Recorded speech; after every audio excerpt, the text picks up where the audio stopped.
Good morning all of you. आज हमारे YouTube channel let's study mathematics में आपका हार्दिक स्वागत है। आज हम क्लास 7th का chapter 2 linear equation in one variable आपको आज स्टार्ट करते हैं। आज linear equation in one variable के बारे में आपको एक्सप्लेन करके हम बताते हैं कि लीनियर इक्वेशन क्या होता है और वन वेरिएबल क्या होता है। सबसे पहले स्टार्ट जो किए हैं हम, लीनियर मतलब होता है, हिंदी में हम आपको पहले एक्सप्लेन कर देते हैं। लीनियर का मतलब होता है रैखिक, इक्वेशन का मतलब होता है समीकरण, और वन मतलब होता ही है मतलब आपको एक, और वेरिएबल मतलब होता है जो चर होते हैं। अब सबसे पहले क्वेश्चन उठता है कि रैखिक किसे कहते हैं। रैखिक मतलब लीनियर इक्वेशन क्या होता है। इसमें आपको बोलना बताना है कि जो भी वेरिएबल होना चाहिए, मतलब वेरिएबल मीन्स होता है जो अलजेब्रिक कांस्टेंट है। ए टू जेड जितने भी लेटर होते हैं, ए टू जेड जितने भी लेटर होते हैं वो आपके क्या होते हैं, अलजेब्रिक कांस्टेंट होते हैं।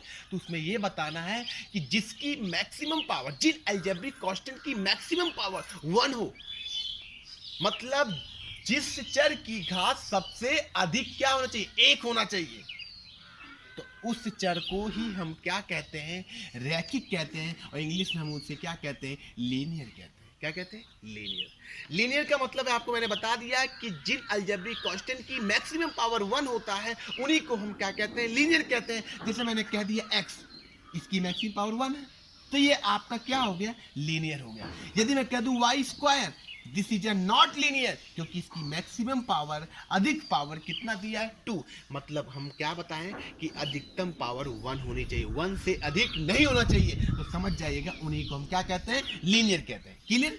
अब इक्वेशन मतलब समीकरण। इक्वेशन मतलब होता है जिससे, देखिए इक्वेशन लिखा है, इक्वेशन, इक्वेशन मतलब देखो ध्यान से देखिएगा तो आपको समझ आएगा। देखिए इक्वा मतलब इक्वल से बना है। किससे बना है, इक्वल। इक्वा मतलब क्या है, किससे बना है, इक्वल से। मतलब जिस क्वेश्चन में इक्वेशन लग जाए, माने जिस भी पॉलिनोमियल्स, कुछ किसी के साथ यदि किसी भी इक्वेशन में यदि इक्वल लग गया तो उसका मतलब क्या होगा, वो इक्वेशन कहलाएगा। ठीक है। मतलब कोई भी लीनियर, मतलब मैंने क्या बताया, जिस कोई भी अलजेब्रिक कांस्टेंट हो जिसकी मैक्सिमम पावर 1 हो। मैं मान ले रहा हूं y हो गया। अब इसके टर्म्स कुछ भी हो, टर्म्स हाउ मेनी टर्म्स, कितने भी टर्म्स हो, हमको उससे मतलब नहीं है, बट टर्म्स से मतलब नहीं। यदि मैं लिख दूं 5, कोई दिक्कत नहीं। लेकिन अब इक्वेशन का मतलब मैंने क्या बताया, इक्वा। इक्वा मतलब इक्वल से बना है। इक्वल का मतलब होता है बराबर, आप साइन लगा देंगे। फिर कह रहा वन वेरिएबल, मतलब उसमें यदि x है तो सभी x होना चाहिए, यदि वहां y है तो सभी y होना चाहिए। लेकिन कितना होना चाहिए, 1, मतलब सिर्फ एक y। यदि y है तो एक y, यदि x है तो एक x। मतलब क्या समझे आप, जैसे कि यदि y है तो आप यहां पर y स्क्वायर नहीं कर सकते, क्योंकि यहां पर मैक्सिमम पावर 2 हो गया, तो जिससे ये लीनियर नहीं होगा। अब यहां पर 2 वेरिएबल हो गया, जिससे ये क्या हो गया, रॉन्ग। यदि मैं कह दूं 5y प्लस 3y, लेकिन देखिए मैक्सिमम पावर क्या है, 1। मैक्सिमम पावर क्या है, 1 सभी में, तो लीनियर भी हो गया। इक्वल टू 8, इक्वेशन हो गया। देखिए इक्वल लग गया। अब कह रहा है वन वेरिएबल, मतलब यहां पर भी वही y है, यहां पर भी वही y है, दोनों सेम हुआ कि नहीं, इसी को कहते हैं वन वेरिएबल। क्योंकि दोनों सम होकर कितना होगा, 8y इक्वल टू 8। कितना वेरिएबल हुआ, वन वेरिएबल। यहाँ सब वन वेरिएबल है, समझ गए ना बात को, सेम होना चाहिए। अब मैक्सिमम पावर 1 होना चाहिए, तो इसी को हम कहते हैं linear equation one variable. Clear हो गया स्टूडेंट। तो इसी तरह आपको इसका डिफिनेशन आपको बता ही दिया गया कि जिन अलजेब्रिक कांस्टेंट की पावर मैक्सिमम 1 होना चाहिए, और उस इक्वेशन उसमें क्या लगना चाहिए, इक्वल लगना चाहिए, और उसमें वेरिएबल कितना होना चाहिए, 1 होना चाहिए, और हम उसी को ही linear equation in one variable कहते हैं। क्लियर हो गया।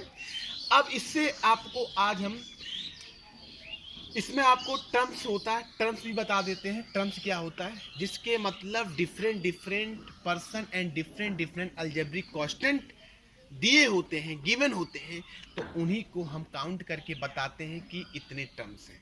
अंडरस्टूड। जैसे मैंने कह दिया यहाँ पर आपको x है, लेकिन यदि हम यहाँ पर भी x लिख देते हैं और प्लस कर देते हैं और यहाँ पर कुछ भी यहाँ पूछा जाता है कि इसमें कितने टर्म्स हैं, तो आप बताएंगे देख कर कि 2, नो, क्योंकि इसमें 1 टर्म से। कैसे पता? जब कोई चीज सेम हो जाएगा तो अपने आप क्या हो जाएगा, जुड़ जाएगा। तो देखिए प्लस है तो आप क्या करेंगे, जोड़ देंगे एक साथ, तो कितना हो गया x, 2x हो गया। तो इसका मतलब कितने टर्म्स हो गए, 1। यदि मैंने क्या बताया, टर्म्स को कैसे आप बता सकते हैं कि 3 टर्म्स है, 2 टर्म्स है, जब इनके मिडिल में पॉजिटिव या नेगेटिव साइन कुछ भी लग जाए, बट उस अलजेब्रिक कांस्टेंट सभी डिफरेंट होने चाहिए। अलजेब्रिक कांस्टेंट क्या होने चाहिए, डिफरेंट होने चाहिए। जैसे यहाँ x है तो आप यहाँ पर y भी कर सकते हैं, तो डिफरेंट हो गया बाबू। तो ये कितने टर्म्स हो गए, 2 टर्म्स हो गए, ये ऐड होंगे नहीं। अब दूसरी बात है, मैंने x² प्लस x हो गया, तो ये भी 2 टर्म्स है। जैसे हम कहते हैं कि हमारे मैंने ना 2 आदमी 3 आदमी खड़ा कर दूं अपने घर में ही, आप लोग देख सकते हैं भाई बहन सब लोग जो होंगे, तो उसमें देखिए क्या सबका सेम फेस होगा, नहीं। क्या सेम लेंथ होगा, नहीं। क्या सेम कटिंग होगा चेहरे का, नहीं। तो मतलब दोनों लोग क्या हो गए, अलग हो गए। तो उसका मतलब क्या हो गया, उसमें 2 लोग, मतलब उसमें 2 टर्म्स होंगे। 2 से कंपेयर करेंगे तो 2 टर्म्स होंगे, 3 से कंपेयर करेंगे तो 3 टर्म्स होंगे। इसी प्रकार देखिए, जैसे हम भी लड़के हैं, ये भी लड़के हैं, दोनों लड़के सेम है, लेकिन उसकी लेंथ क्या है, बड़ी है, और इसकी लेंथ क्या है, छोटी है। दोनों लोग अलग हो गए कि नहीं हो गए? तो जिससे इसको हमको क्या बोल सकते हैं, इतने कितने टर्म्स इसमें, 2 टर्म्स है। कितने टर्म्स है, 2 टर्म्स है। इसी प्रकार से आप टर्म्स को भी बता सकते हैं। Okay student.